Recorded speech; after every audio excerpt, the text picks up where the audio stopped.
I just wanted to disclaimer this video and let you guys know that I bought this Righteous Stunt clutch with my own money. They didn't send me the clutch for free, they didn't give me a discount, they didn't ask for a review. This is completely my own experience with this product with my own money. Hey guys, so I just received my package and I believe this is from Righteous Stunt Clutch. So I just wanted to give you guys a quick explanation on how the Righteous Stunt Clutch easy pull lever works. So real quick on the back here, as you can see, the cable will be fed in right through here, and it will go all the way down there, and then it will sit right here.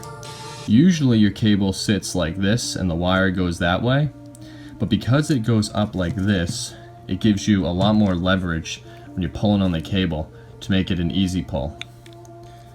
Again, I have the ball bearing one, which is a sealed unit, so pretty much virtually no maintenance required. But yeah, that's pretty much all it does. So let's go ahead and get this thing installed.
Alright guys, so we have the stunt clutch installed. So here it is in all its glory. I don't know if you guys can see, but the install was pretty easy. It's pretty light. I mean, one finger's all you need. I could still fit two. But the nice thing about this is if you pull on the clutch, you can keep more fingers on the bar. So with a normal clutch, you'd have to, you know, take all your whole hand off the bar basically. And even if you're not doing wheelies or anything like that, it's good because you have more control over the bike while you're switching with the clutch. First off, let's go over the bad things about the clutch. One, you can't reuse the original clutch wire safety switch. And what that means is that the clutch wire safety switch basically means that when the clutch is pulled out, completely released, and you're in gear and you try to start the bike, it will not start, so you don't have to worry about the bike leaping out underneath you and falling. So you have two options. You can wire those two wires together so they're detected to always be on, and if you do that, essentially it always thinks the clutch is engaged. The problem with that is that you could start the bike with with everything disengaged, right? You have the clutch out and you have the bike in gear, you started on accident, and now you no longer have that safety switch protecting you, and the bike leaps up underneath you and you get hurt. Now that's one option. The other option is what I did, and that is you leave it disconnected. You just leave it how it is, wrap it up in electrical tape, zip tie it off. Easiest way to do it, right? No wiring, nothing. However, if the bike will not start unless it is in neutral, it has to be in neutral to start, because it always thinks that the clutch is out.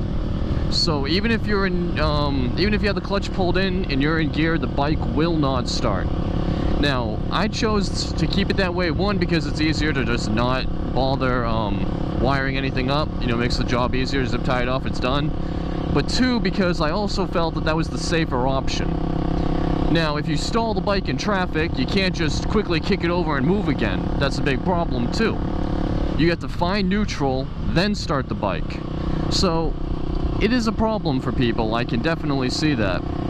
So that's the biggest con with the Righteous Stunt clutch, and that is why I'm not going to be installing one on my CBR600RR. Originally that was the plan, to get one for the CBR, but unfortunately I don't want to sacrifice that. Another thing to consider with the CBR600RR is the ECU, at least for the 2007 and newer models. The ECU has a functionality which allows it to detect that if the clutch is being pulled in, that it increases the idle speed, and when it's released it decreases the idle speed.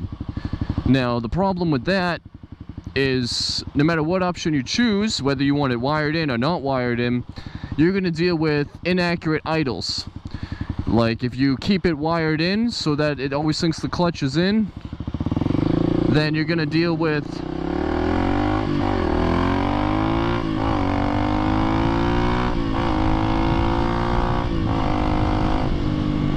you're gonna trick the clutch to thinking it's always in, and then the idle speed will be higher than normal, which, I mean, you don't really want. You want the idle speed to be lower, you want it to be where it needs to be. So for the CBR600RR, you can fix that with an ECU flash, but it gets to a point where it's like, you know, I don't know if it's worth it to do all this just for an easier pull lever. Hey guys, I had some problem with the audio in this next clip, so I'm just gonna voice over it. I hope you don't mind. Overall, I had 3 major cons with the RSC lever. The first was that what I mentioned earlier with the safety switch. The second is that it came with virtually no directions. I don't know why they wouldn't include better step-by-step directions. It's not a huge deal because you can just look online to find better directions, and it's pretty easy and straightforward regardless. It's still annoying that they didn't add some real directions with the box. Third was the price. They charged me $144 for the RSC lever, and in my opinion that's a bit too high considering I could order a set of piezo or ASV levers for the same price. I do, however, really like the easy pull feel. The difference is really quite amazing. It really makes the pull a lot easier on your hand. Also, I think the lever just looks amazing, very cool design. I could recommend this to pretty much anyone. However, I would say that if you're a commuter just looking for a lighter pull, you should probably consider getting the XL lever or at least a full-length lever so that the pull will be even easier than the shorty. If you are someone who likes to just have fun in the twisties, then the full length would probably be best. You could probably get away with the shorty as well, or the XL lever, but full length is probably what you would want. If you're a stunter, then the shorty is pretty much the only option you'd want. It fits all your needs. I would have to give this product a 4 out of 5 star rating. I think RSC should either lower the price by about $30, or they need to add in the ability for it to work with the safety switch. Anyway guys, I hope you enjoyed the video, and I will see you all in the next one. I love you all to death, and take care. Have a wonderful day. Bye bye.